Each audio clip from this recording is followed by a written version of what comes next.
Assalamu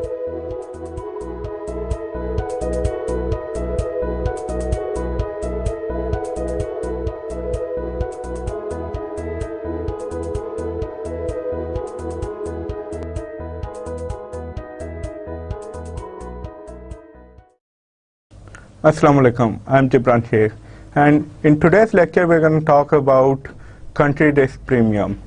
हम वही से शुरू करेंगे जहाँ पे हमने लास्ट लेक्चर एंड किया था, और लास्ट लेक्चर में भी मैंने ये आपको बताया था कि आज का लेक्चर कंट्री रिस्क प्रीमियम के बारे में होगा। देखिए, सबसे पहली चीज़ है कि country risk premium what is it.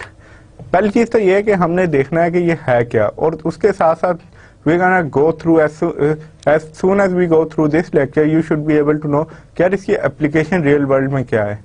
उसकी वजह यह है कि पुराने दौर में होता था कि एक कंपनी ने अपने ही मुल्क में इन्वेस्टमेंट की या शाद नादिर दूसरे मुल्क में चली गई, लेकिन आजकल के दौर में when you talk about today most of the companies are multinational है या इंटरनेशनल कंपनीज है। उनका पोर्टफोलियो क्या है, दैट इज कॉल्ड डाइवर्सिफाइड। एक तो ये होगा कि एक कंपनी एक बिजनेस में नहीं कई बिजनेसेस में होगी इन्वॉल्व, और उसके साथ साथ कई ममालिक में उसने इन्वेस्टमेंट की होगी। उसकी अगर आप एग्जांपल लेते हैं, यूनिलीवर है, प्रॉक्टर एंड गैम्बल है,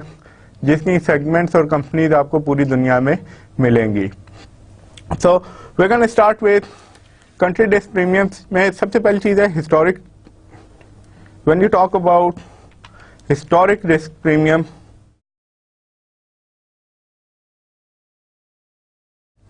historic risk premium are almost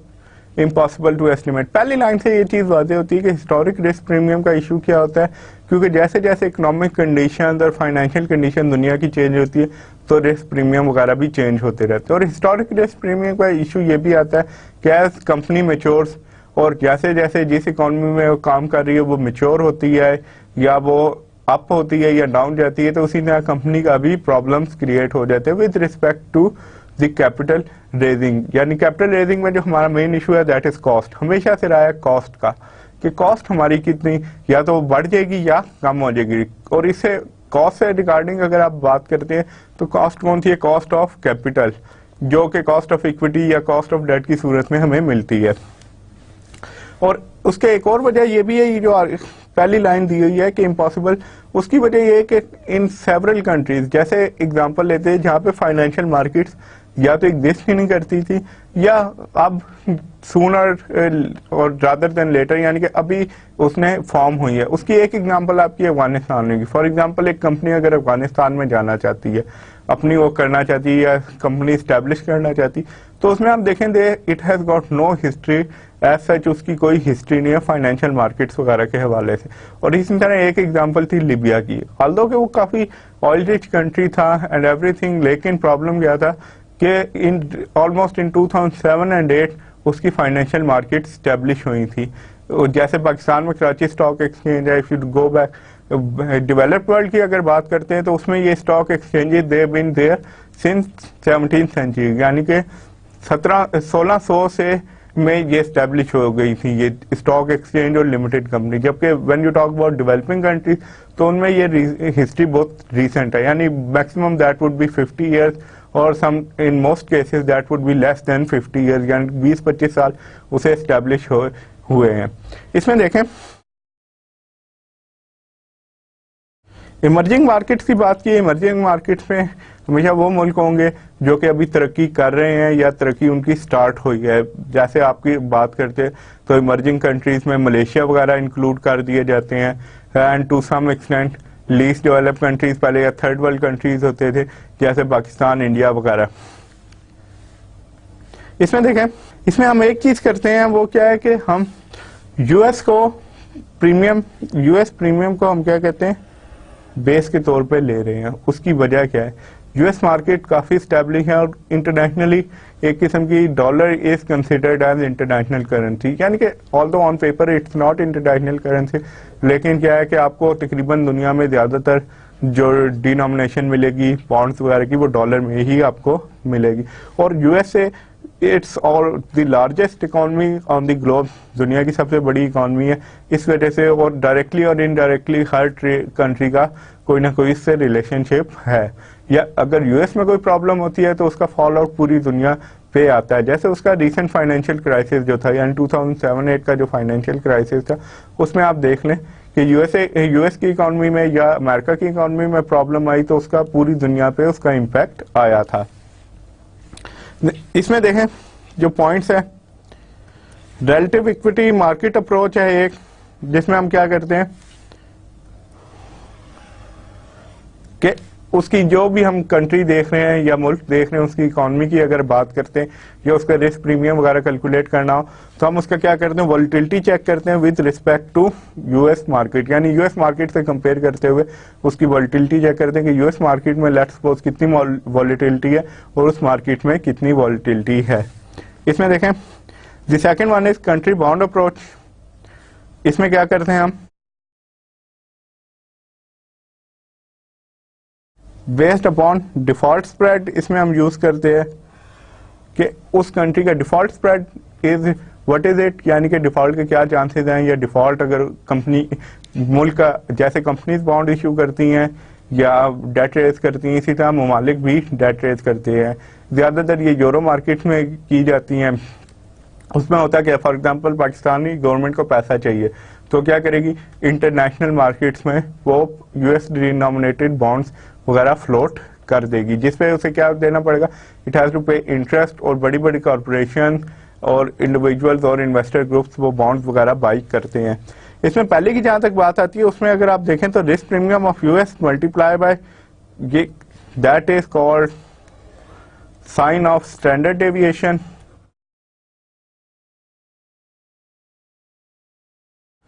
sigma यानी standard deviation on country equity divided by standard deviation of US equity. जबकि दूसरे की अगर आप बात करते हैं तो उसमें क्या है, risk premium of US plus country bond default, यानी कि कंट्री का, उस मुल्क का जिसके, फॉर एग्जांपल पाकिस्तान की अगर आप बात करें, यूएस रिस्क प्रीमियम के अंदर हमने सिंपली ऐड क्या कर देना कि बॉन्ड स्प्रेड कितना है पाकिस्तान के डिफॉल्ट का। ये लेटर ऑन अभी जाके हम स्लाइड्स में देखेंगे and I am gonna show you, तो स्लाइड्स के दौरान भी आपको दिखाऊंगा और बताऊंगा भी कि क्या किस तरह ये कैलकुलेट किया जाता है और एक्चुअल में प्रीमियम क्या चल रहे हैं। कंबाइंड अप्रोच में क्या है, इन दोनों को हम कंबाइन करके we try to sort out, या हम देखते हैं कि कंट्री रिस्क प्रीमियम कितना है या कितना होना चाहिए। ये उस केस में होता है जब आपके पास डाटा इतना ज्यादा अवेलेबल ना हो, लेकिन आजकल के दौर में you don't need to go through all of this, simply because आपको on internet there are credible websites जिसपे आपको ये चीजें मिल जाएंगी, यानी कि कैलकुलेटेड मिल जाती हैं। लेकिन for sake of learning you should know, या as student of finance we should know about it, या हमें ये चीज पता होनी चाहिए।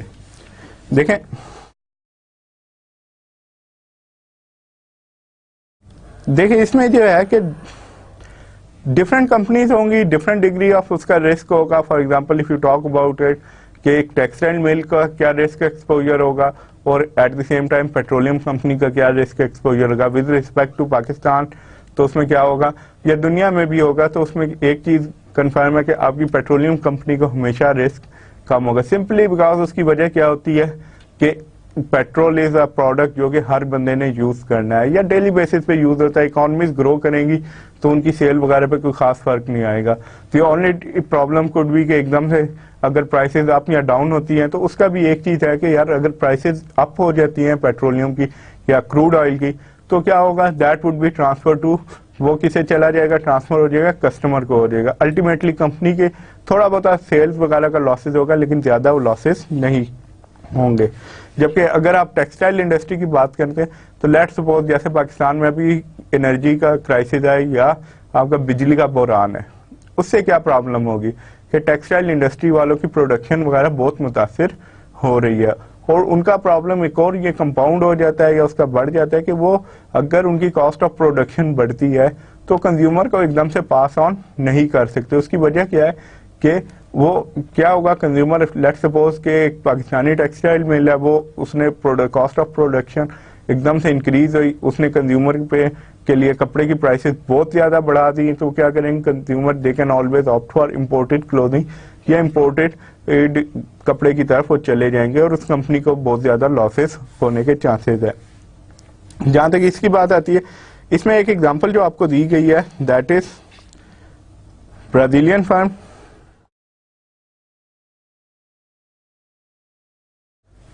इसमें क्या है कि एक ब्राजीलियन कंपनी जो कि यूएस में से या यूएस में सेल्स करके अपना ज़्यादातर रेवेन्यू वगैरह निकालती है या जनरेट कर रही है, उसका क्या होगा कि उसमें ब्राज़ील में क्या होता है, उसका इतना ज़्यादा वो रिस्क एक्सपोजर बहुत कम होगा, सिंपली बिकॉज उसकी मार्केट क्या है, it's not Brazil, it's actually US. लेकिन एट द सेम टाइम अगर यूएस में हालात ख़राब होंगे तो उसका रिस्क एक्सपोजर बढ़ जाएगा एकदम से। और इसमें क्या है, द फैक्टर, ये जो आपके पास ग्रीक अल्फ़ाबेट लैम्बा से इसे डिनोट करते हैं, और इसका ये रिलेटिव एक्सपोजर मेजर कर रहा है कंपनी का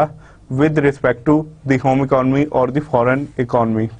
इसमें अगर आप देखें इसकी क्या है कि इसका फार्मूला की अगर बात करते हैं, परसेंटेज ऑफ रेवेन्यूज डोमेस्टिकली वो कितने जनरेट कर रही है, और एवरेज फर्म से मुराद है कि एवरेज फर्म से का मतलब ये होगा कि इंडस्ट्री में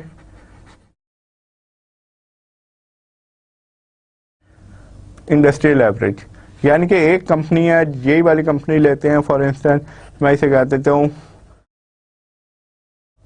ब्राज़ील एंड को,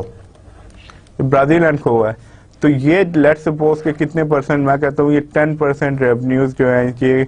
ब्राज़ील में से जनरेट कर रही है, और इसका 90% जो है ये किधर से कर रही है, यूएसए से इन दिस केस। और ये एवरेज फर्म से मुराद क्या होगी, यही मार्केट में या इसी इंडस्ट्री की एक फर्म है, मैं कहता हूँ होम एंड को कह देते हैं इसे, ये लेट्स से कि ये इसका है कि ये 100% ब्राज़ील से ही जनरेट कर रही है। और इस ये तो एक कंपनी की बात है, लेकिन हम एवरेज की जब बात करेंगे तो इसमें क्या होगा कि इस तरह की लेट्स से कि होम एंड को में मैं कह देता हूँ, बल्कि इसे फर्दर मॉडिफाई कर देता हूँ कि ये है 7 कंपनीज है, 7 कंपनियां जो कि 7 की 7 किधर से कर रही हैं, ब्राज़ील से ही 100% जनरेट कर रही हैं। और लेट्स सपोज कि मैं इसे चेंज करके कह देता हूँ 90% ये ब्राज़ील से करती है, 10% बाकी दुनिया से करती हैं। इसमें देखें, इसमें एक आपको फॉर इलस्ट्रेशन पर्पजेज आपको ये एग्जांपल दिए, फॉर इंस्टेंस जैसे एक कंपनी अगर 35% जनरेट कर रही है डोमेस्टिकली, यानी डोमेस्टिकली से मुराद क्या होगी, हमेशा ऑलवेज कीप इन माइंड कि होम कंट्री, होम कंट्री यानी कि जिधर ओरिजिनली फर्म बेस करती है। फॉर एग्जांपल पाकिस्तान की अगर आप बात करते हैं, मैं कहता हूं कि लेट्स सपोज कर लेते हैं पीटीसीएल की बात करते हो, तो इसमें डोमेस्टिकली रेवेन्यू जनरेशन से मुराद होगी, क्योंकि वो पाकिस्तानी कंपनी है, पाकिस्तान में बेस है, तो ये पाकिस्तान में कितने रेवेन्यूज जनरेट करिए, कितने % ऑफ रेवेन्यूज पाकिस्तान में जनरेट कर रही है। और एवरेज फर्म की जहां तक बात है, तो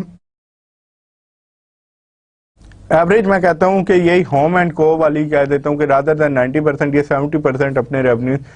होम कंट्री से जनरेट करें या डोमेस्टिकली, 30% एक्सपोर्ट वगैरह करके दूसरे ममालिक से ये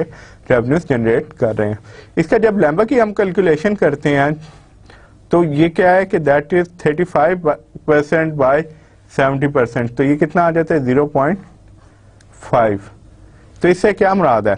कि इसका मुराद क्या है कि इसका रिस्क एक्सपोजर क्या है, that is only going to be 0.5। इसमें देखें इसकी एप्लीकेशन या इम्प्लीकेशंस क्या है, इसका मकसद क्या है, या इस कैलकुलेशन या अभी तक जो हमने बात की है इसका ग्लोबल लबाब क्या है, ये समराइज करें तो क्या निकलेगा।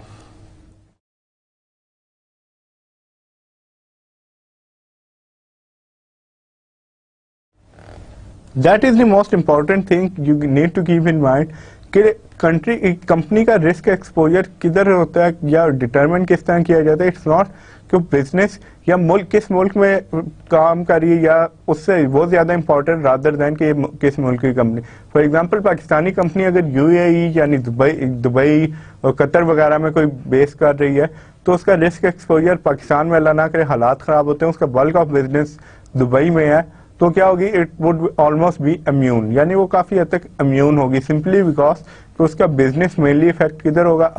दुबई वगैरह में है तो पाकिस्तान का और उसके हालात का इतना ज़्यादा रिलेशनशिप नहीं है, गिवन दैट कि अगर अल्लाह ना करे पाकिस्तान में हालात ख़राब होते हैं तो लाजमी नहीं उसका इम्पैक्ट दुबई तक जाएगा।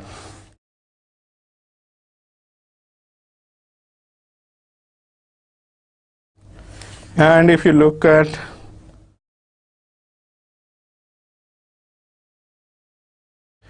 और इसका दूसरी इम्प्लीकेशंस क्या है, first might be able to actively manage, ये सब बहुत इंपॉर्टेंट चीज़ है कि वो क्या कर सकती है, अपना कंट्री रिस्क वगैरह को मैनेज कर सकती है। फॉर एग्जांपल अगर मैं बात करता हूँ कि ये ब्राज़ील एंड को जो पहले एग्जांपल दी है, मैं इसे BR एंड को कह देता हूँ,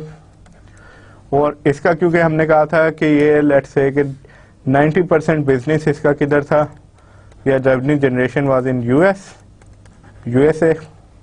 तो अगर यूएसए के हालात डाउन है तो वो कहते हैं कि यूएसए की अगर मार्केट डाउन होती है, हमारे प्रोडक्ट हिट होंगे या हमारे रेवेन्यूज में कोई प्रॉब्लम आएगी, तो क्या कर सकते हैं, रादर देन 90% के बजाय क्या कर सकते हैं, they can seek new market. जैसे कनाडा, और वो ये कहते हैं कि हम रादर देन 90% हम यहाँ से यूएसए से नहीं लेते, we are only gonna leave it, यानी कि ये जो 40% हम यूएसए से वो करते हैं और 50% हम शिफ्ट कर देते हैं रेवेन्यूज को कनाडा की तरफ। तो ये क्या होगी, एक्टिव मैनेजमेंट होगी कि जैसे हालात मुल्क के ख़राब होते हैं या डिटेरिएट होते हैं, डाउन जाती है इकॉनमी, तो वो क्या कर सकते हैं, they can always switch. Although theoretically speaking it's really easy to say कि वो switch, लेकिन रियल लाइफ में that would be या that might be really of a task, यानी कि काफ़ी लंबा चौड़ा टास्क होता है। लेकिन एक फर्म का क्या होता है कि एक्टिवली मैनेज करने से मुराद जैसे जैसे उसके हालात डाउन जा रहे इकॉनमी के और वो उन्हें ये लगता है या फोरकास्ट वगैरह ये कि वो इकॉनमी इतनी जल्दी स्टेबल नहीं होगी, तो वो क्या कर सकते हैं, स्लोली और इन पार्ट अपने ऑपरेशंस को मूव कर लें। जहां तक है कि लेट्स फर्दर डिस्कस दिस। अब हम क्या है, कंट्री रिस्क प्रीमियम को विद रिस्पेक्ट टू जो हमारा कोर टॉपिक है कैपिटल बजटिंग का, और उसमें भी जो हमारा मेन प्रॉब्लम क्या है या मेन हमारा टास्क क्या है, फोकस हमेशा से रहा है, दैट इज फॉर इक्विटी, यानी कि कैपिटल रेजिंग के लिए जो हम वो करते हैं, शुरू से डिस्कशन यही करते रहेंगे, कैपिटल रेज करना हो तो उस पर क्या इम्पैक्ट होगा या उसका क्या वो करेंगे। लेकिन इसमें हम क्या देखेंगे, क्योंकि पाकिस्तान भी क्या है, it is part of developing countries,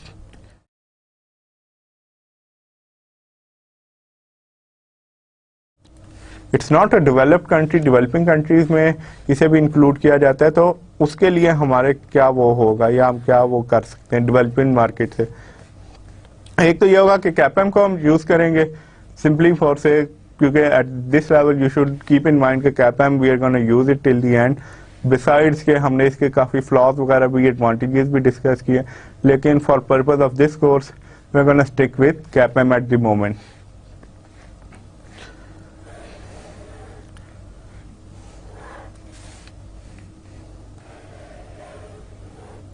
इसमें क्या प्रॉब्लम क्या है कि beta does not adequately capture country risk, यानी कि बीटा आपका क्या है, कंट्री रिस्क को कैप्चर नहीं करता। उसकी एक एग्जांपल मैं कराची स्टॉक एक्सचेंज की देता हूँ। उसमें अगर आप देखें, it was the fastest growing stock exchange last year में, पिछले साल। उसकी वजह क्या थी, market returns were really high, बहुत हाई थे, और यही डेवलपिंग कंट्रीज का अलमिया है कि रिटर्न्स बहुत हाई होते हैं और ये क्या हो जाता है, दैट फॉर्म द बबल, और अगर वो बस्ट होता है तो क्या होगी, आपकी स्टॉक एक्सचेंज एकदम से डाउन हो जाती है। यानी कि इसमें वोलेटिलिटी इतनी है, फ्लक्चुएशन इतनी है कि आप एक्यूरेटली आप जज नहीं कर सकते, एक्यूरेसी का प्रॉब्लम इसमें काफी ज्यादा आ जाता है।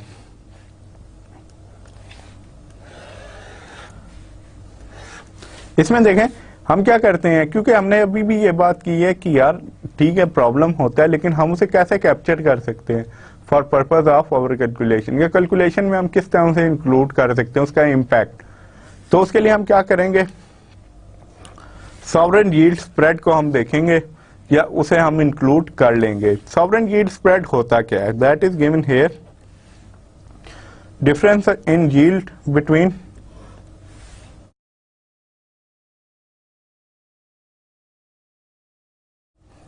इसमें क्या है, इन दोनों में डिफरेंस है यील्ड का,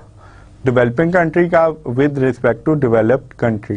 देखें अभी भी हमने डिस्कशन जो की थी प्रीवियस स्लाइड में, उसमें क्या था कि यील्ड स्प्रेड हम देखते हैं। सॉवरेन बॉन्ड से क्या मुराद होता है, गवर्नमेंट ने जो बॉन्ड इशू किए हो। फॉर एग्जांपल यूएस की अगर आप बात करते हैं तो उसमें क्या होगा, ट्रेजरी बिल्स होंगे या यूएसटी बिल्स।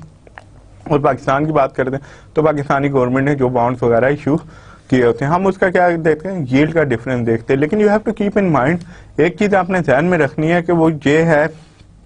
दैट इज कि यील्ड का डिफरेंस जो होगा, फॉर एग्जांपल पाकिस्तानी अगर गवर्नमेंट के बॉन्ड्स है तो उसका हाँ यील्ड डिफरेंस आपने किस में चेक करना है, वो बॉन्ड्स आपने लेने हैं जो कि किस में हो, US dollar. For example USA से कंपेयर करें तो यूएस डॉलर डोमिनेटेड बॉन्ड्स होने चाहिए, यानी कि ये नहीं कि पाकिस्तानी की करेंसी या पाक रुपी के बॉन्ड। उसकी वजह क्या है कि अगर पाकिस्तानी इकोनॉमी में प्रॉब्लम होती है, फ्लक्चुएशन होती है, तो आपकी बॉन्ड की वैल्यू वैसे ही अप एंड डाउन होगी। फॉर एग्जांपल अगर 10 साल का पाकिस्तानी गवर्नमेंट ने बॉन्ड इशू किया था, that was worth, let's say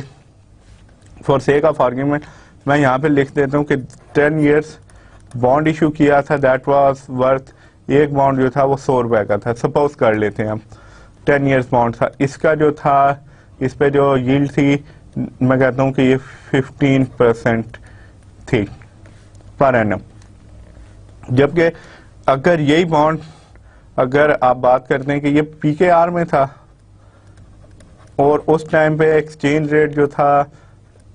exchange rate में कह देते हो US Pakistan rupee to US dollar was 50 to 1। लेकिन अब क्या हो गया कि आफ्टर 5 इयर्स हालात खराब हुए हैं कुछ, तो एक्सचेंज रेट जो है दैट चेंज फ्रॉम 100 to 1 हो गया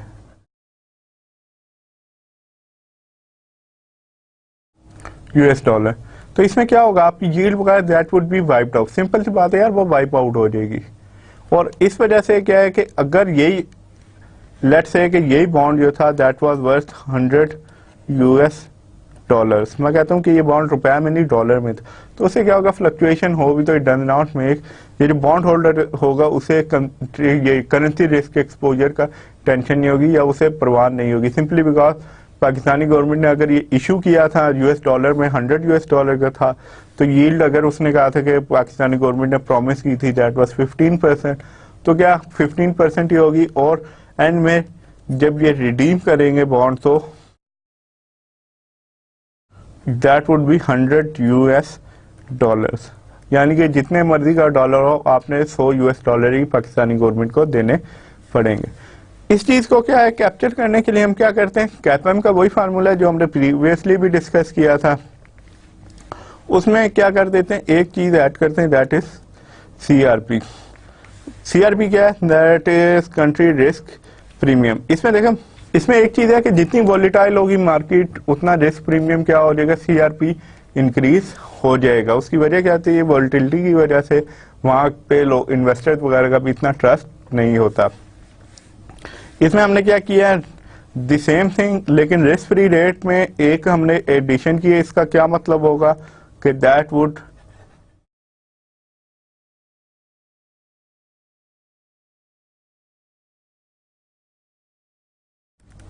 यानी कि सीआरपी जितना भी होगा ये इससे क्या होगी, सीआरपी की वजह से आपकी cost of capital would increase.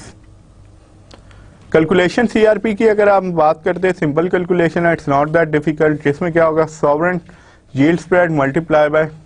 Annualised standard deviation of equity index in developing country. Developing country में इक्विटी इंडेक्स की जो भी फ्लक्चुएशन है या स्टैंडर्ड डेविएशन है, divided by standard deviation of sovereign bond market denominated in developed countries currency। इसमें देखें yield spread, once again for purpose of, इसमें सबसे important चीज क्या है, that is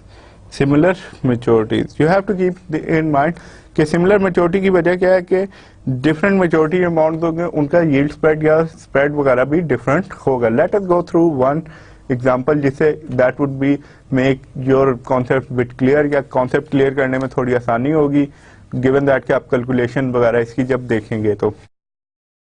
इसमें क्या, रॉबर्ट रॉड्रिगेज की एग्जांपल है और ओमनी कॉर्पोरेशन है कोई, उसकी estimating CRP country risk premium है to include cost of equity in project starting in Venezuela. Rodriguez has compiled following information in his analysis। इसमें क्या है, वेनेजुएला के में अगर आपने कोई वो इश्यू करना है या लेट्स से कि ओमनी कॉर्पोरेशन जो है वेनेजुएला में कोई प्रोजेक्ट स्टार्ट करने वाली है तो उसके लिए he wants to determine cost of capital या कैपएम के थ्रू वो कॉस्ट ऑफ कैपिटल डिटरमिन करना चाह रहा है। इसके लिए उसने जो वो इंफॉर्मेशन लिया रिसर्च के बाद दैट इज 10 ईयर्स का है, US डॉलर डोमिनेटेड है, डिनोमिनेटेड है, गवर्नमेंट बॉन्ड्स और यील्ड कितनी इसकी दैट इज 8.6%। और US की देखें ट्रेजरी बॉन्ड्स की जो है, जाहिर सी बात है US ट्रेजरी बॉन्ड्स है they would be denominated in dollar, वो हमेशा होम करेंसी में होते हैं simply because there economy is really strong. इस वजह से दे आर नॉट बॉदर्ड, वो कभी भी दूसरी करेंसी में बहुत ही कम होगा चांस कि वो इशू करेंगे। इसमें देखें there is a huge difference, 8.6% yield है 10 ईयर बॉन्ड्स की वेनेजुएला की, जबकि इसकी US की कितनी 4.8% है। दैट टेल्स यू कि जितने डेवलप्ड कंट्रीज होंगे उनके हमेशा क्या होगा बॉन्ड की यील्ड या जो प्रीमियम होगा, और यू कैन से प्रीमियम बहुत ही लो होगा, और उसकी वजह क्या होगी उनका ये क्या that is sort of you can say RF CAPM में, यानी कि रिस्क फ्री रेट उनका हमेशा कम होगा, इंटरेस्ट रेट उन्होंने बहुत कम रखे होते हैं। उसकी वजह क्या है, सिंपली बिकॉज जब इंटरेस्ट रेट आपके कम होते हैं तो एक चीज ध्यान में रखें कि आपकी cost of capital automatically home country में कम होती है, जिसकी वजह से बिजनेस वगैरह जो होते हैं लोन लेते हैं तो उनकी कॉस्ट ऑफ कैपिटल कम होगी, तो जाहिर सी बात है they would have huge profit, या उनके प्रॉफिट जनरेशन बहुत इजी होती है। और यही वजह है कि उनकी इकोनॉमिक कंडीशन इतनी ज्यादा हालात बुरे नहीं होते और वो ग्रोथ इकोनॉमिक ग्रोथ की अपॉर्चुनिटीज काफी ज्यादा होती है। इसकी एक एग्जांपल अगर आपने देखनी है तो कीप इन माइंड कि 2007-8 का जो क्राइसिस था, क्योंकि कई बार मैंने मेंशन किया है, इससे पहले ऑन एवरेज जो डेवलप्ड कंट्रीज के थे इंटरेस्ट रेट या रिस्क फ्री रेट देवर 5%, लेकिन इस क्राइसिस की वजह से क्या हुआ था, इसकी वजह से इकोनॉमीज किधर चली गई थी, इकोनॉमीज डाउन हो गई थी या बहुत ज्यादा हालात बुरे हो गए थे, अनएम्प्लॉयमेंट वगैरह, तो उन्हें कारोबार को बूस्ट करने के लिए जो रेट थे दे कट डाउन, इसे क्या किया था कट डाउन टू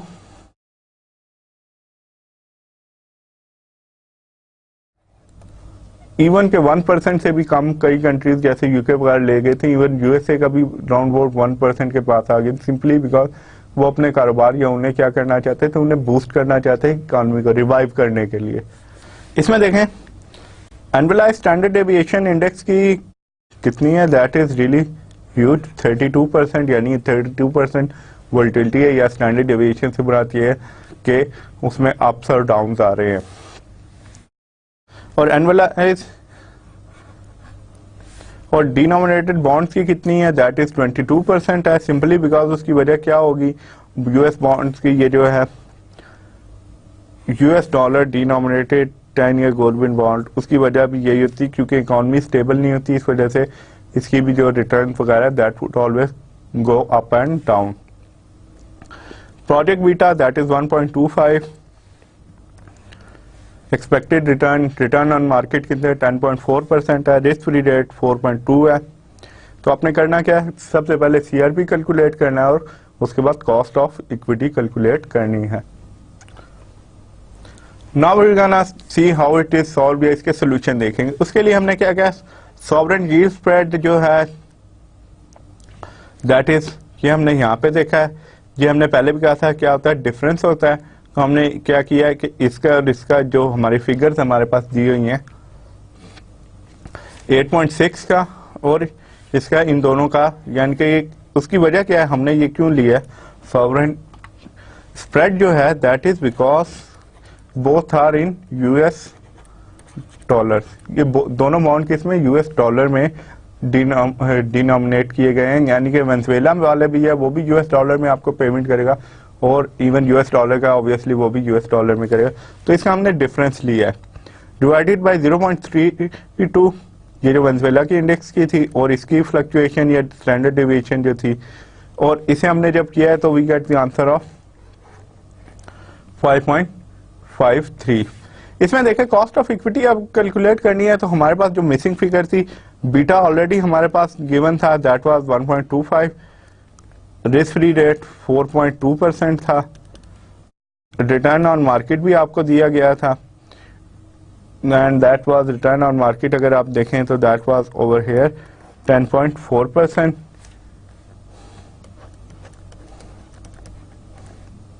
और सीआरपी जो हमने यहाँ से कैलकुलेट कर लिया जो हमारी मिसिंग फिगर थी।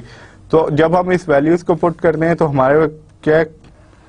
कॉस्ट ऑफ इक्विटी हमारी कितनी है 18.86%, यानी कि एक्चुअल में हमें कितने पड़ेगा अगर इक्विटी वगैरह या कैपिटल हम रेज करते हैं तो उसकी कॉस्ट एक्चुअल में कितनी होगी बिकॉज ऑफ दिस, इसकी वजह से कितनी होगी है that is 18.86%। Now in this slide we gonna look at, इसमें आपको काफी बड़े टेबल दिया गया है जिसके अंदर basically what is shown is के इसमें आपको शो क्या किया गया है कि country risk premium January 2012। Keep in mind कि ये कंट्री रिस्क प्रीमियम या सीआरपीज कभी एक नहीं रहते, दे टेंड टू चेंज होते रहेंगे विद पैसेज ऑफ टाइम। उसकी एग्जांपल है कनाडा वगैरह का क्या है या यूएस का क्या है, दैट इज 6%। और यूएस इकोनॉमी और Canadian economy they are really integrated काफी हद तक। ये और बात है कि US economy is much larger than Canadian economy. और बाकी अगर ममालिक का देखें जो गॉट अल्फाबेटिकल ऑर्डर में आपको दिए हैं ममालिक, जिसमें आप देख सकते हैं कि हर एक आपके पास ये जो सीआरपी है दैट इज रियली डिफरेंट। इसमें जो इंटरेस्टिंग चीज है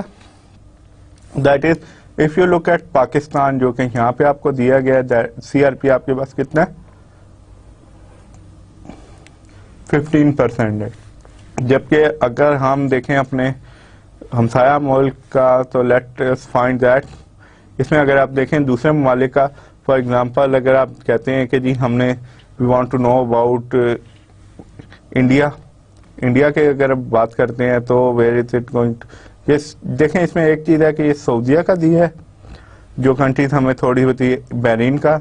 दे are almost half as compare to Pakistan. Bangladesh का भी देखें तो दैट इज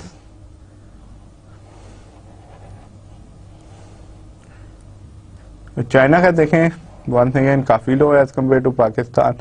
और बाकी ममालिक का अगर if you want to go through it do that, काफी इट्स रियली इंफॉर्मेटिक, काफी इंफॉर्मेशन है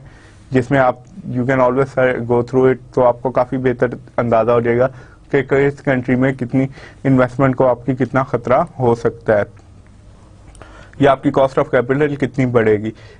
you have to keep one thing in mind that is for January 2012, यानी पिछले साल के स्टार्ट में, ऑलमोस्ट एक साल पुराना है। The major difference between this slide and the previous one that is, सबसे पहली चीज तो ये है जो आपने नोटिस करनी दैट इज के हाईलाइटेड भी है कि रिस्क प्रीमियम्स की अगर हम बात करते हैं तो that is country risk premium for January 2013। एक साल में कितना डिफरेंस है। फॉर एग्जांपल अगर हम पाकिस्तान की लेते हैं, we start from our own country Pakistan, इसमें देखें ये कितना है, सीआरपी इज एक्चुअली 16.30, जबकि प्रीवियस स्लाइड में हमने देखा था that was in 2012 that was only, well it's not going to be only, काफी हाई है 15% था।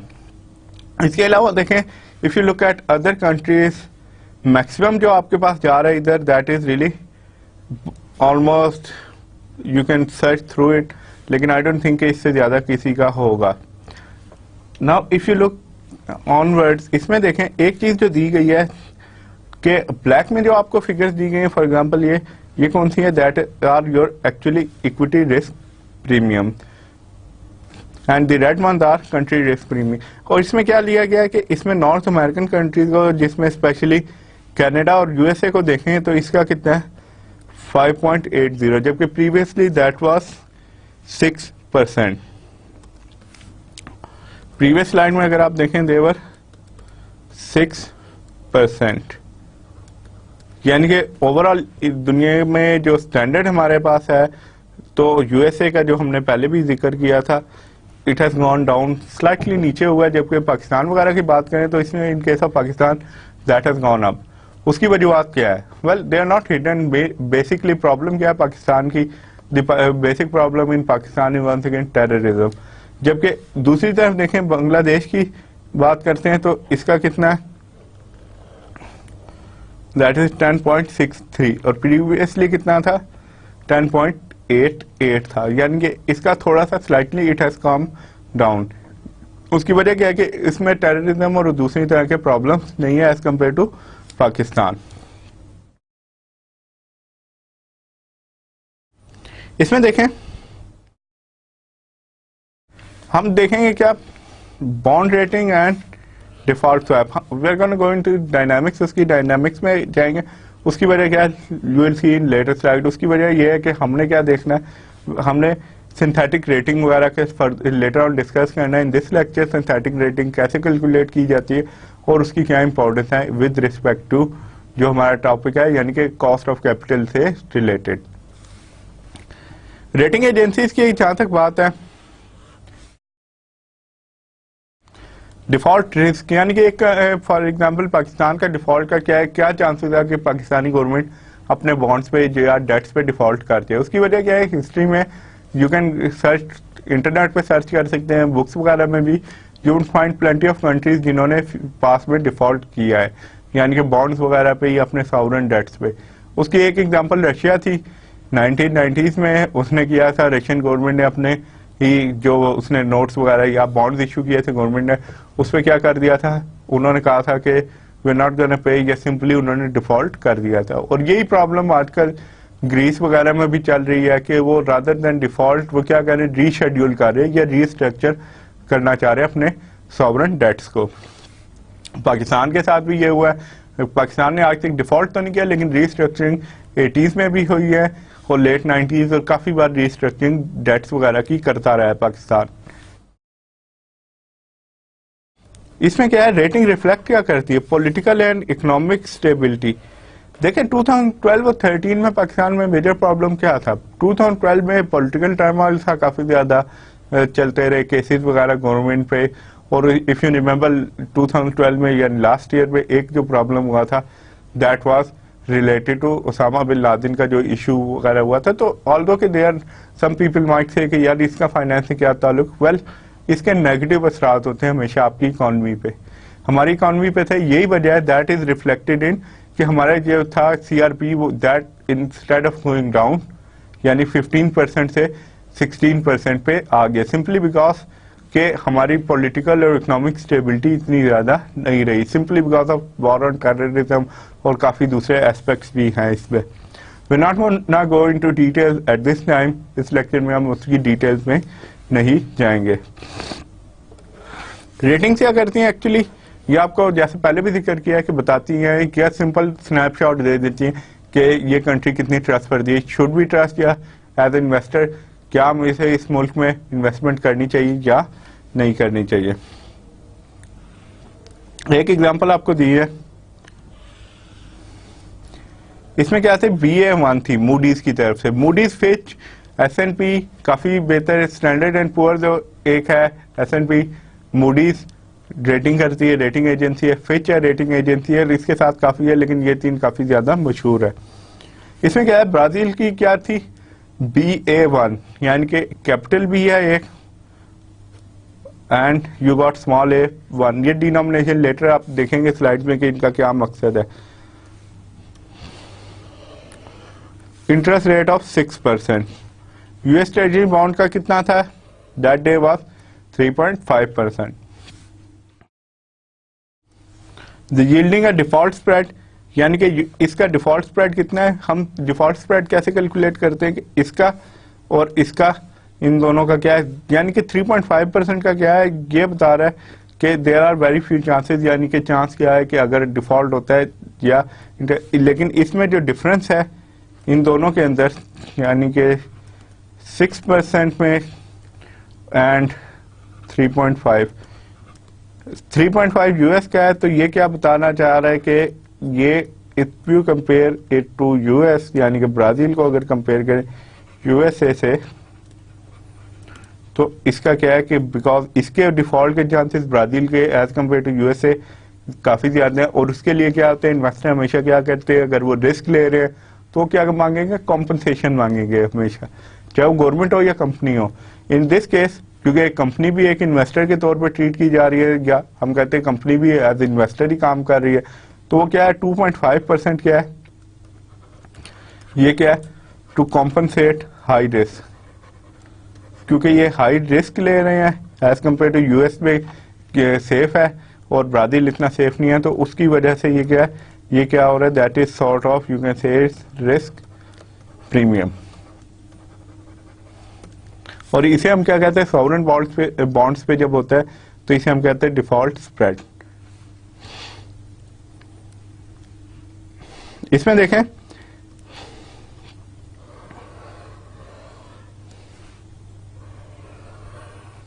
इसमें ज्यादातर एनालिस्ट क्या करते हैं, यूएस रिस्क प्रीमियम में डिफॉल्ट स्प्रेड को क्या कर देते हैं कि ऐड कर देते हैं, और इस तरह वो क्या करते हैं कि एक यील्ड रिस्क प्रीमियम निकालेंगे। फॉर एग्जांपल ब्राजील की अगर आप बात करें तो ये कितना आ जाता है 6.8%, और इंडिया की अगर आप बात करें तो इसमें क्या होगा कि हम 3.88% यूज कर रहे हैं। देखें इसमें ये जो है previous, if you look at previous slide, इसमें क्या था आपके पास, दैट वाज BA1 थी। Now you can look at it कि BA1 किधर लाई करती है, हियर इट वाज। इसमें रेटिंग का देखें तो आपके पास क्या है 1 year, 5 year, usually we take 10 years. इसमें देखें हर एक की क्या डिफरेंट आपके पास क्या हैं डिफॉल्ट स्प्रेड्स हैं। फॉर एग्जांपल अगर कोई कंट्री का यहाँ पे बॉन्ड कंपनी या कंट्री का लाई करता है तो उस पर क्या होगा, डिफॉल्ट स्प्रेड 1 साल का 0.50 है। देखें जो टाइम बढ़ता जाता है डिफॉल्ट के चांसेस भी, आप देखें आपके पास ये जो है डिफॉल्ट स्प्रेड, इसका रेट क्या हो रहा है, रेट इंक्रीज हो रहा है, क्योंकि जैसे शुरू में भी हमने कहा था with passage of time uncertainty वगैरह काफी एड अप होती है। 1 साल का है आपको पता है यार 12 महीने में क्या मैक्सिमम क्या चीजें हो सकती हैं, जबकि 5 साल का होगा तो दैट हैज देखें ये डबल हो गया, और 10 साल में ये काफी डाउन हो गया है, और उसके बाद क्या है अप हो गया, यानी कि इसमें काफी rate as compare to this that is more, यानी काफी लंबा अरसा है 1 साल में और 30 साल में। देखे ऑल्दो कि इसमें क्या है इधर 5 ईयर का ज्यादा हो रहा है, लेकिन आगे क्या है कम हो रहा है, फिर ज्यादा हो रहा है, फ्लक्चुएट हो रहा है, लेकिन इट इज ऑलवेज, अगर आप इसे प्लॉट करेंगे तो ये इस तरह आएगा, लेकिन ये क्या होगा इंक्रीजिंग उस पर ही चल रहा है। इसमें BBA+ या इसमें देखें ये 2-3 चीजें हैं कि एक तो ये कि रेटिंग की हम बात कर रहे हैं, इसमें देखें ये रेटिंग और इसमें क्या है दे आर नॉट डिफरेंट, यानी कि एक क्या होगी that would B if you look at it, हमने कहा मूडीज की रेटिंग है, और दूसरी क्या होगी दैट वुड बी S&P, यानी कि ये हमने क्या कहा, ये मूडीज की हमने रेटिंग का कहा है,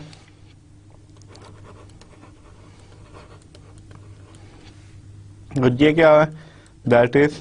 S&P और फिच। S&P या फिच की रेटिंग में डिनोमिनेटर, यानी कि अगर आप इस डिनोमिनेशन का देखें इसमें AAA+ है और जो का AA+, लेकिन इसमें क्या है कि थोड़ा सा इसमें नोटेशंस में फर्क है। इसमें देखें now we are gonna look beyond the default spread से ज्यादा या उससे आगे फॉरवर्ड देखेंगे। इसमें देखें if you read through this,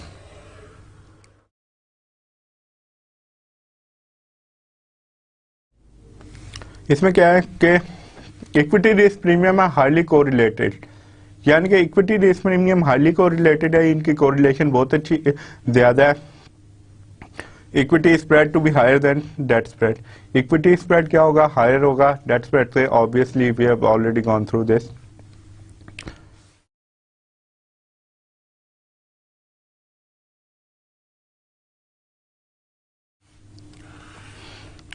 इसमें हम क्या कर रहे हैं, एक मेजर क्या हो सकता है कि हम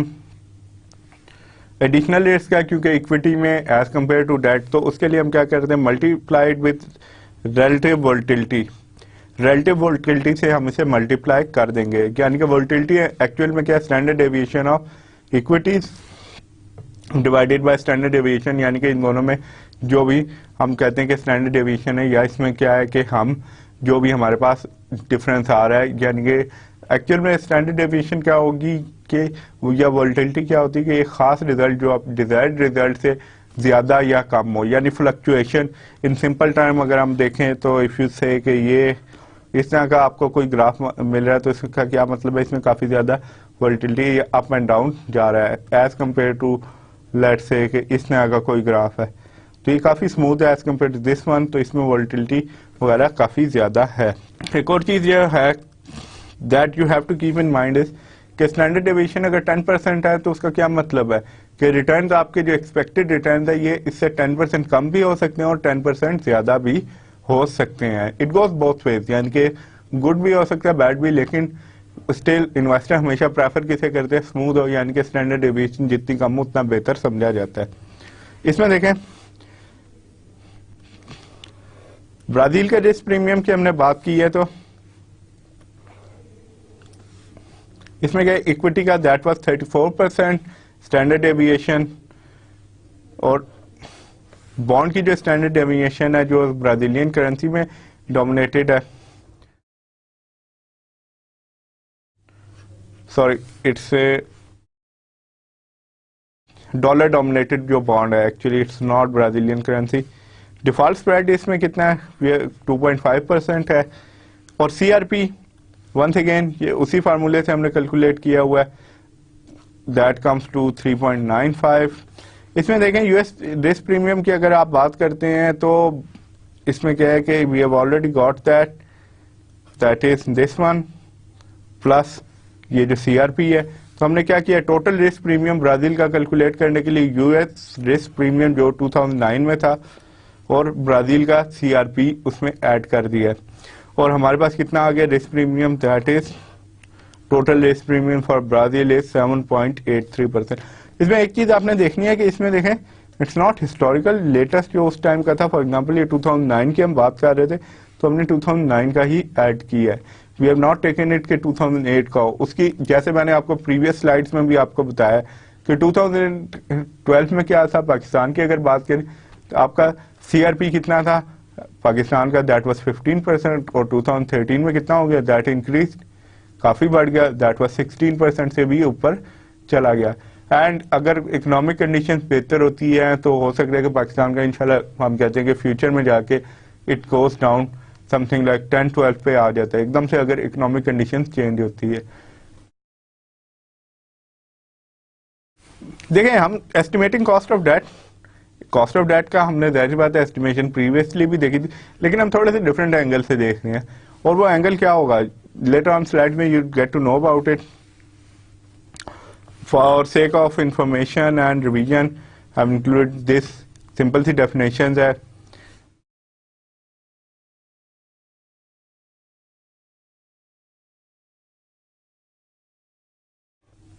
देखें cost of debt is not the rate which you can borrow money historically and previously आप जिस रेट पे करते थे it doesn't make any difference. उसकी एग्जांपल प्रीवियस लेक्चर्स पे मैंने दी थी कि जो आप डेट ज्यादा करते हैं या डेट का इशू बढ़ाते जाएंगे आपका क्या होगा कि इंटरेस्ट रेट भी चेंज होगा और मोस्ट ऑफ टाइम इंक्रीज होता रहेगा। इसी वजह से बुक वैल्यू ऑफ कॉस्ट का नहीं लेते। इसके लिए क्या होगा कॉस्ट ऑफ डेट की अगर आपने अप्रोचेस वगैरह देखनी है, प्रैक्टिकली स्पीकिंग दो बड़ी फेमस अप्रोचेस हैं या ज्यादातर जो यूज की जाती है in practice, yield to maturity.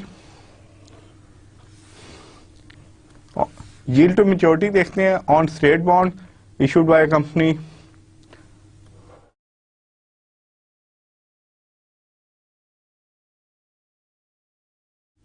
लेकिन इसका प्रॉब्लम क्या है,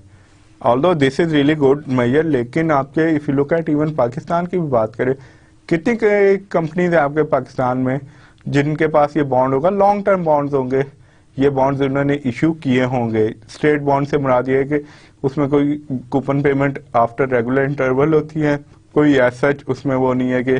there are different types of bond, काफी ज्यादा है आपके पास बॉन्ड्स आएंगे जिसमें कई होंगे वो एन्युटी पे चलेंगे, कई परपेचुइटी पे जाएंगे, रिडीमेबल होंगे, कई कन्वर्टेबल होंगे, लेकिन हमने कहा कि सिंपल था जो बॉन्ड होगा यानी कि वो पीरियोडिक पेमेंट करेगा। फॉर एग्जांपल 10 साल का बॉन्ड है, हर साल आपको 10% उसका इंटरेस्ट रेट है, या 10% बॉन्ड जिसे कहते हैं कि हर 10 साल के लिए 10% बॉन्ड, मैं कहता हूँ कि आज मेरी कंपनी है, लेट्स नेम इट, मैं इसे कहता हूँ यार माई कंपनी के नाम से नाम दे देता हूँ। इसने 10 years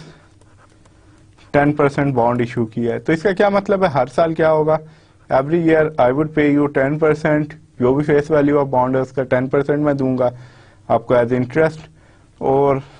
10 years के बाद मैं क्या करूंगा कि पेमेंट करता रहूंगा हर साल, और उसके बाद क्या कर लूंगा, रिडीम करूंगा,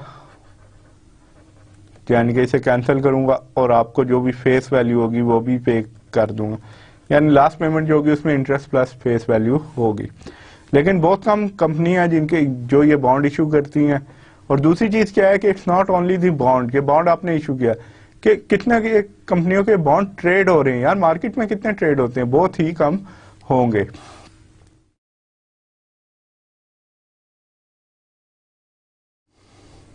और दूसरा क्या है कि looking up the rating of the firm and estimating default spread, rating के हिसाब से हम डिफॉल्ट स्प्रेड को भी कैलकुलेट कर सकते हैं या देख सकते हैं। वो कैसे करेंगे, ये क्या होगी,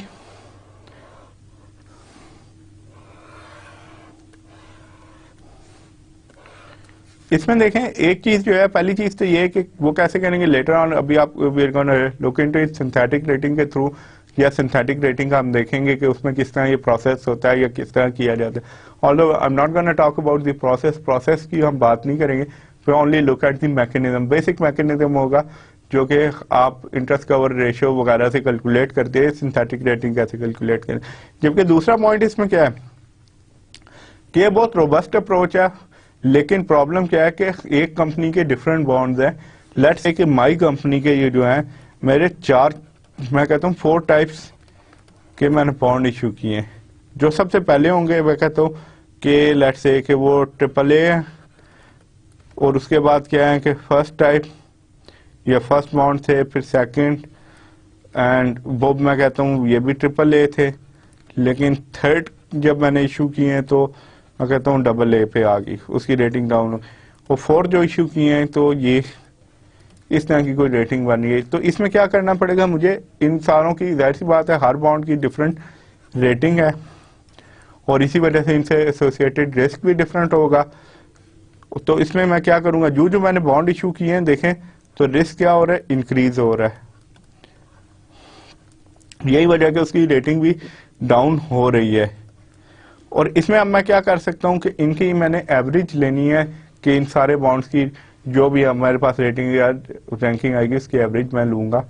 टू डिटरमिन द कंपनी या कंपनी की, मैं माई कंपनी जो कि मेरी अपनी, मैंने सपोज किया कि मेरी कंपनी, तो उसके अगर आप मैंने परचेज करने, let's say I am not gonna buy my own bond, let's suppose कि आप लोगों ने परचेज करने हैं, आप सारे कहते हैं कि जी इसकी तो लेट्स से आपने इफ यू नॉट केयरफुल आप कहेंगे जी इसके तो बॉन्ड AA+ हैं, लेट्स बाय देम, या इनसे परचेज करते हैं, बड़े सेफ है। लेकिन वो कौन से होंगे, पहले होंगे, दूसरे भी, और चौथे बॉन्ड की अगर आप देखें तो वो काफी रेटिंग डाउन हो गई है। तो इसका क्या होगा, if you by first bond आपको कोई इतना ज्यादा वो नहीं होगा, सस्ते यानी कि आप महंगे ले लेंगे, और ये वाले जो होंगे आप महंगे नहीं लेंगे, सिंपली बिकॉज इससे रिस्क एसोसिएशन बहुत ज्यादा है।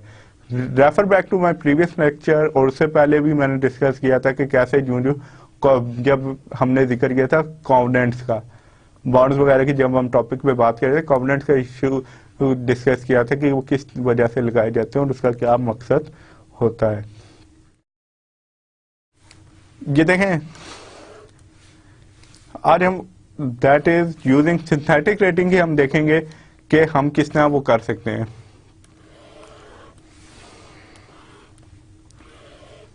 सिंथेटिक रेटिंग बहुत अच्छा है, लेकिन इसके पहले ही बता दिया जाए कि क्या प्रॉब्लम क्या हो सकता है कि एक कंपनी के अगर पब्लिक डेट ही नहीं है, उसने डेट्स लोन वगैरह लिए हुए, that could be a problem.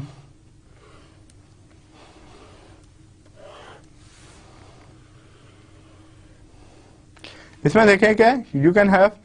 Multiple rating, काफी रेटिंग हो सकती है, you need rating across a firm, यानी कि जैसे मैंने माई कंपनी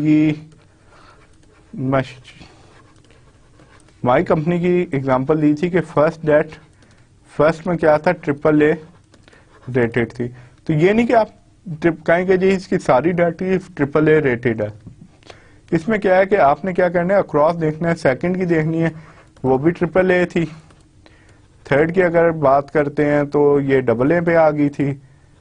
और AA प्लस वट, और फोर्थ वन कितनी थी, दैट वाज। तो इसमें क्या होगा, आपने चारों डेट्स को देखना है, not just the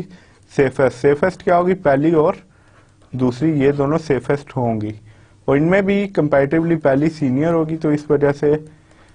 that would be really safe. इसमें आपने सारे को कंपेयर करना है, जैसे प्रीवियसली भी हमने बात की थी प्रीवियस स्लाइड में भी, कि आपने क्या करना है, एवरेज लेनी है।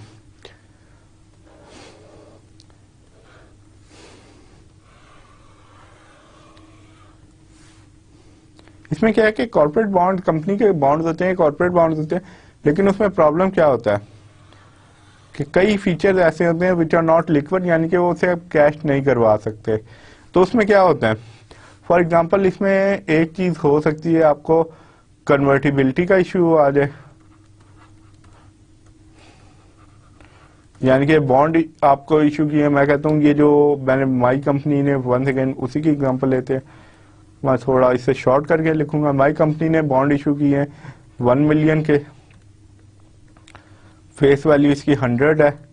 और ये क्या कहते हैं, कन्वर्टेबल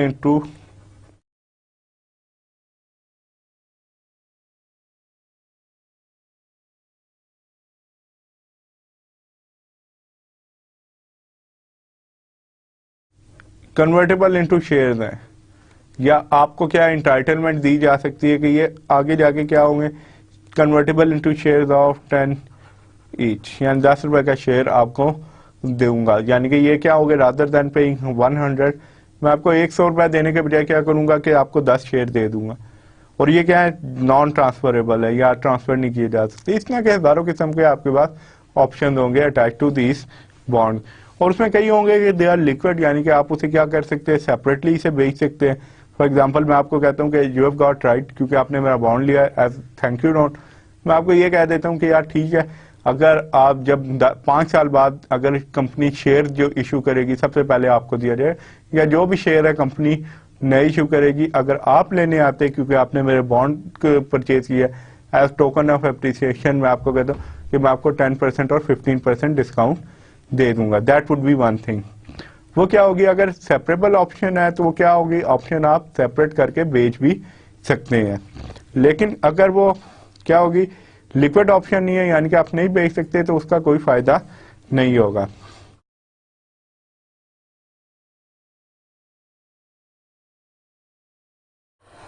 जैसे हमने पहले भी कॉवेनेंट का जब हमने जिक्र किया था, रेफर बैक टू कॉवेनेंट्स या रिस्ट्रिक्शन, कंपनी के पास हमेशा ऑप्शन होती है कि उसमें भी हमने यही बात का जिक्र किया था कि कॉवेनेंट्स में क्या था कि कॉवेनेंट्स या रिस्ट्रिक्शन लगाते हैं बॉन्ड होल्डर, वो ये कहते हैं कि हमारी डेट सेफ है, या हमें पहले पेमेंट की जाएगी if company collapses rather than paying the other debtors, या आपके क्रेडिटर्स वगैरह जो भी, उन्हें पेमेंट बाद में की जाए। और इसका अल्टरनेटिव क्या है कि हम सिंथेटिक रेटिंग कर सकते हैं, या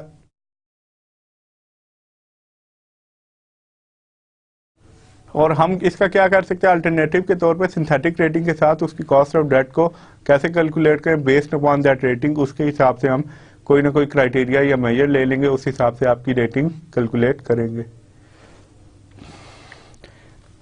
okay, estimating synthetic rating, estimate कैसे की जा सकती है, आपके पास सिंपल से एक क्या परफॉर्मा सा दिया गया है, जिसमें आप coverage ratio, interest cover ratio देख रहे हैं और बॉन्ड रेटिंग को देख रहे हैं, ये हमने अज्यूम किया हुआ है, और देर आर ऑलमोस्ट जो रियल लाइफ में भी होगी that would be on similar, लेकिन country to country, economy to economy that might change. इसमें क्या कर रहे हैं, सिंपलेस्ट फॉर्म है, तो इसमें हमने इंटरेस्ट कवर रेशियो को देखा है। उसकी वजह क्या है, इंटरेस्ट कवर रेशियो बहुत इंपॉर्टेंट है, रेशियो एनालिसिस में भी आपने पढ़ा होगा, लेकिन फॉर पर्पज ऑफ फाइनेंस में या उसकी अगर प्रैक्टिकल इम्प्लीकेशन देखे तो ये क्या बताती है कि इंटरेस्ट कैन यू पे,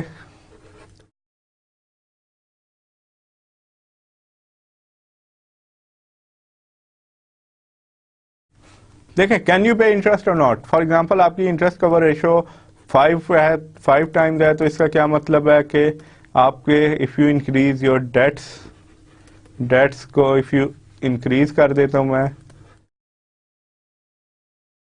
bye let's say at this point of time आपके डेट्स जो हैं दे आर 1 मिलियन, और if you they are increase by 5, यानी कि if they are increased by 5 times, यानी कि अब वो 5 मिलियन भी हो जाते हैं, तो still you would be able to make the payment. Payment कौन सी करेंगे? नॉट प्रिंसिपल, बल्कि कौन सी पेमेंट होगी? इंटरेस्ट पेमेंट आप कर सकते हैं। यानी कि इस पे मैं कहता हूँ 10% आप इंटरेस्ट देते हैं, तो 10% इंटरेस्ट कम टू 100,000। तो इसका क्या मतलब है कि आप 5 टाइम्स है, तो यानी कि अगर आप डेट को 5 लाख तक का इंटरेस्ट आप दे सकते हैं। ये आपकी एबिलिटी है, लाजमी नहीं कि आपको इतना अलाउ किया जाएगा कि आप 5 मिलियन डेट कर लें और सारा का सारा पैसा इंटरेस्ट पेमेंट में जाए, लेकिन स्टिल दैट मीन्स कि आप 5 टाइम्स तक आपकी एबिलिटी है। इसमें एक आपके पास सिंपल सी एग्जांपल है, इंटरेस्ट कवर रेशो की है, earning before interest and tax divided by interest expenses. इसमें दो कंपनियां एक्स और वाई, सॉरी नॉट एक्स और एंड वाई बल्कि वाई एंड जेड है। इसमें देखें वाई का डाटा आपको दिया गया, इंटरेस्ट कवर रेशो इसकी क्या होगी? That would be what? EBIT, जैसे हमने कहा है ईबीआईटी कितनी है? 161 divided by 48 and that comes to 3.3 time. और कंपनी जेड की है, यू गॉट दिस, इसका एज कंपेयर टू दिस इसकी फिगर्स दे आर इनॉर्मस। इसकी क्या है? 161 मिलियन है, इसकी कितनी? 55,467 मिलियन, एंड दैट इज, इसमें देखें इंटरेस्ट कवर रेशो इसकी कितनी है? That comes to 13.77। अब प्रीवियस क्राइटेरिया की बेसिस पे अगर हम देखें तो कंपनी जेड क्या है? दैट इज, क्योंकि हमने कहा कि इंटरेस्ट कवरेज रेशो इसकी मोर देन 8.50 टाइम्स है, और तो इसकी एस्टिमेटेड बॉन्ड रेटिंग कितनी होनी चाहिए? That should be AAA, and इसकी कितनी है? A-, सिंपली बिकॉज इसका किधर लाइक आ रहा है? 3 to 4.25। इसमें देखें स्प्रेड की हमने बात की, इसका स्प्रेड हम 0.5 दे रहे हैं और इसका कितना है? That is 1.10। इसमें देखें रिस्क फ्री रेट अप्रोक्सीमेट हमने एज्यूम किया, कि मैंने एज्यूम किया 4.71% है, तो इसमें क्या होगा? इसकी डेट कितनी होगी? वाई की 4.71 प्लस जो हमने ये किया था दैट वाज स्प्रेड जो था 1.10, एंड ये कितनी हो जाती? That becomes 5.81 over here. और जेड की कितनी है? Once again 4.10। इंस्टेड हमने क्या किया? इसे काट देता हूं मैं, एंड आई वुड एड 0.50, तो ये कितना हो जाता है? That is 5.21%। हिस्टोरिकल स्प्रेड की जहां तक बात है, ये देखें दीज आर गिवन टू, ये काफी आपको दिए हुए हैं 99 2001 के, between 99 and 2001। Cost of debt की कंप्यूटेशन की जहां तक बात आती है, नाउ इमर्जिंग मार्केट में जब भी कंपनी अपनी कॉस्ट ऑफ डेट कंप्यूट करेगी तो आपने क्या डिसाइड करना है?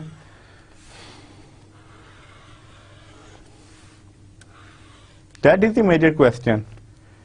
You have to decide whether to add country default spread और company default spread when estimating cost of debt. That is, ये एक बहुत बड़ा क्वेश्चन मार्क होता है।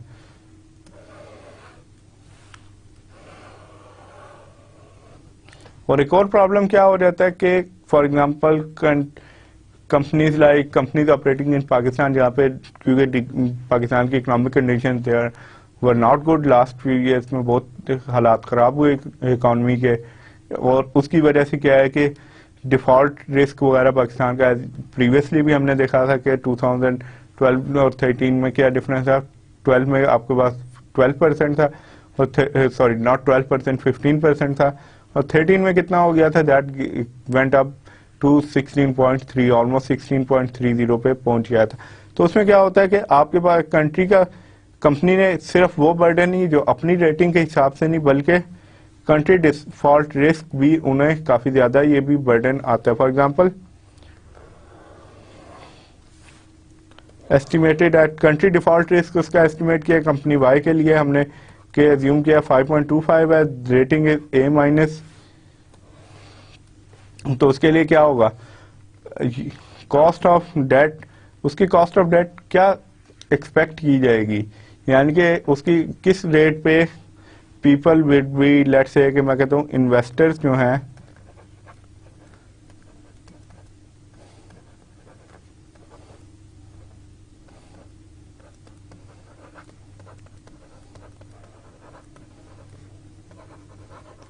यानी investors will be willing to take debt, यानी कि इन्वेस्टर क्या करेंगे, वो डेट आपकी टेक से मुराद यही होगी, लेट्स से मैं क्लियर कर देता हूँ कि वो परचेज करना चाहेंगे किस रेट पे।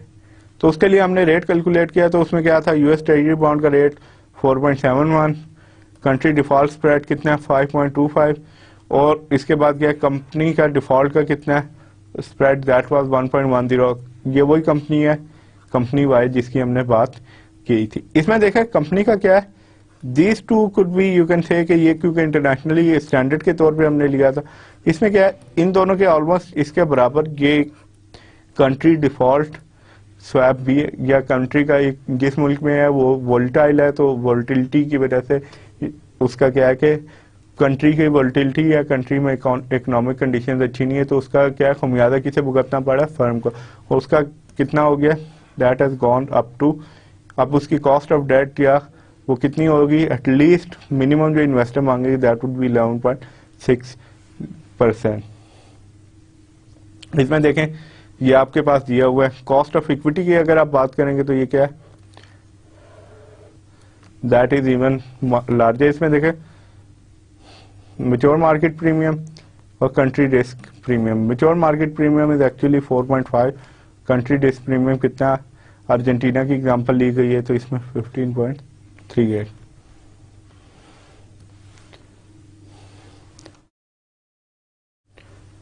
एंड इसमें देखें व्हाट अबाउट लार्ज मल्टीनेशनल, बड़ी मल्टीनेशनल की जहां तक बात करते हैं तो उनका क्या होगा,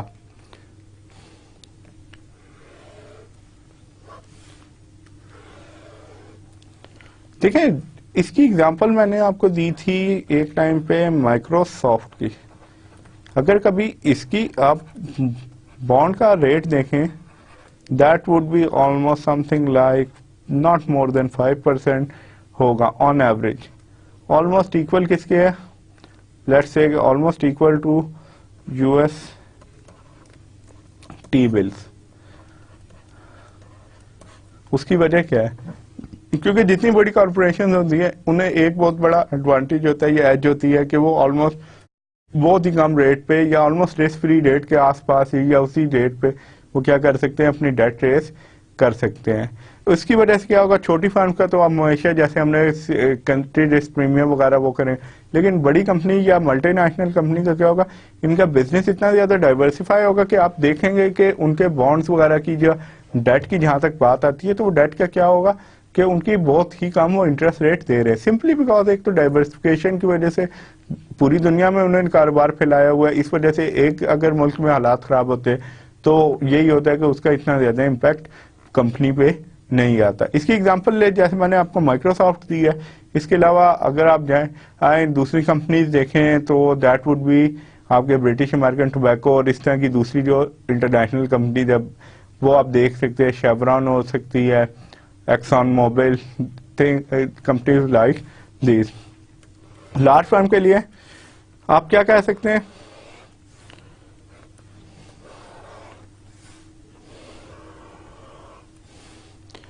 आप इसमें क्या करते हैं, प्रीवियस उसमें हमने कंट्री डिफॉल्ट स्प्रेड वगैरह भी उसमें इंक्लूड किया थे, लेकिन लार्ज कंपनीज या इंटरनेशनल या मल्टीनेशनल कंपनीज के लिए क्या होगा, you don't have to include it simply because उनके एक तो ये होगा कि वो एक बेशक जिस मुल्क में बेस हो उनकी बेस कंट्री से का इतना ज्यादा उनका प्रॉब्लम नहीं होता, गिवन दैट कि ज्यादातर वो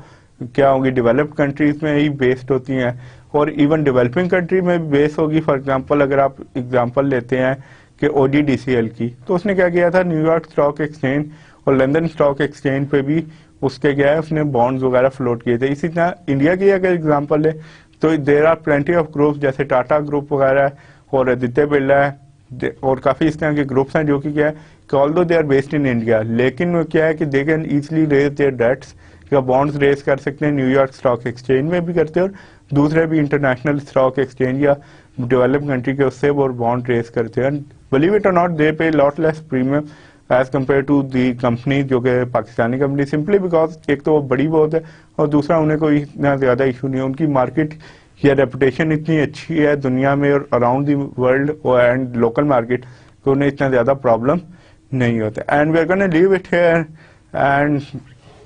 that is the end of the lecture for today. इंशाल्लाह in next topic we are going to discuss different aspects related to the capital budget। हमारा ये टॉपिक है, we got few more lecture, कुछ और भी हैं जिसमें हम दूसरे टॉपिक्स भी देखेंगे regarding the cost of capital। And that's it from me now. Have a nice day and take good care of yourself and Allah Hafiz।